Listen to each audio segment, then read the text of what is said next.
Hey guys, Turtles and stuff here. So right now I'm going to talk about basic plumbing systems and how a septic system works. This doesn't apply to a city sewer. City sewer is a little bit different, but it's quite similar at the same time. It's just on a bigger scale, and also all the water that you flush down goes to a water treatment plant instead of a septic tank. So basically, this is kind of like a thing to prove that 1.6 gallon toilets is just a stupid kind of idea, just in general. And it's not really, it's kind of pointless to be honest, because all the water that we're using is going exactly where it came from. So you can't, it's not like water once you flush it down the toilet, it's gone forever. If that was the case, we'd be extinct and dead a long time ago because of all the things that have happened on this planet that have destroyed waterways and done stuff like that. Like we would have been, and plus dinosaurs and stuff, the world wouldn't even be able to exist if water was not recycled. It doesn't go away. It can't be wasted. It can be polluted and horribly, terribly destroyed in that way, but it can't be wasted. Only thing we need to worry about is keeping our water, where the rivers, the streams, clean and free of chemicals, and we need to make sure that everything that holds our water is clean, like the wells and stuff like that. All the stuff that whole houses our water needs to be kept clean.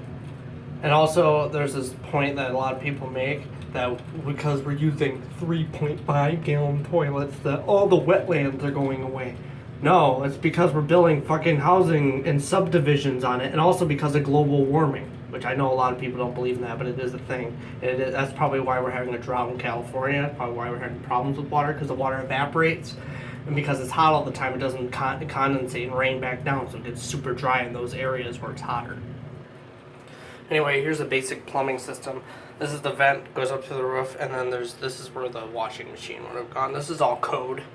I'm pretty sure. I've done a bit of research on code because I've done plumbing in my bathroom, but I don't know. The washing machine there, I don't know if this is code. I think it's supposed to be slightly higher, maybe like a foot off the ground. I don't know why, but there's probably a good reason for it.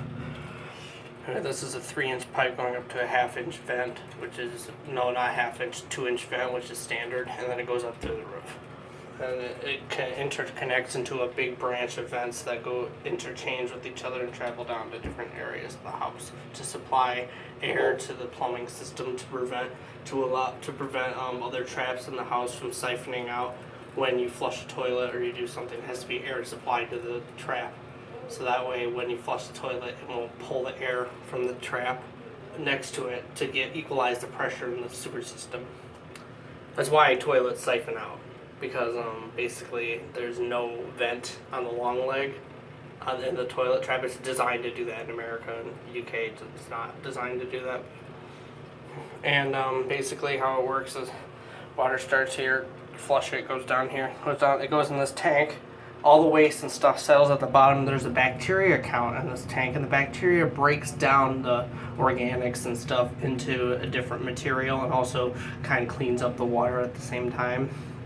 That's why they recommend you put septic packs and stuff. That's to repopulate the bacteria in the tank to keep your tank running smoothly and to break down whatever waste is collecting, the sludge that's collecting on the bottom of the tank so it doesn't fill up as fast.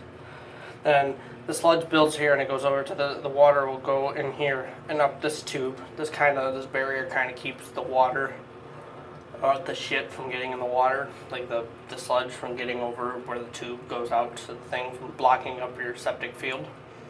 And it goes out into a field full of pea gravel and sand, and it drains into that, and then it goes back in the ground and down to your well. And all the sand and the pea gravel filters the water as it goes down, so it's not like you're putting shit water back in your well. By the time it gets down at the bottom, it's pretty much clean, and the bacteria have taken care of all the ammonia problems and stuff, so there's no problem with that. And plus, it's so cold down there that anything that is bacteria related is gonna die. So that's basically how it works. So water comes in, goes out, goes back down to the well, pump it out, put it back in your toilet, flush it down, comes back to your well. It just keeps cycling. So it doesn't matter how much freaking water you use, it's all going to come back to you eventually. It doesn't matter. The only thing that causes problems with water It's not the fact that we're using too much, it's the fact that we have problems with global warming and the evaporation process gets really vigorous and high, and then the water stays in the air as opposed to being down in the ground where it's supposed to be. So we need to get a leg on frickin' not building subdivisions over wetlands, and we also need to get a leg on global warming. Those are the two things. The 1.6 gallon, it doesn't matter if you use an 80 gallon per flush toilet, it's all going to do the same thing.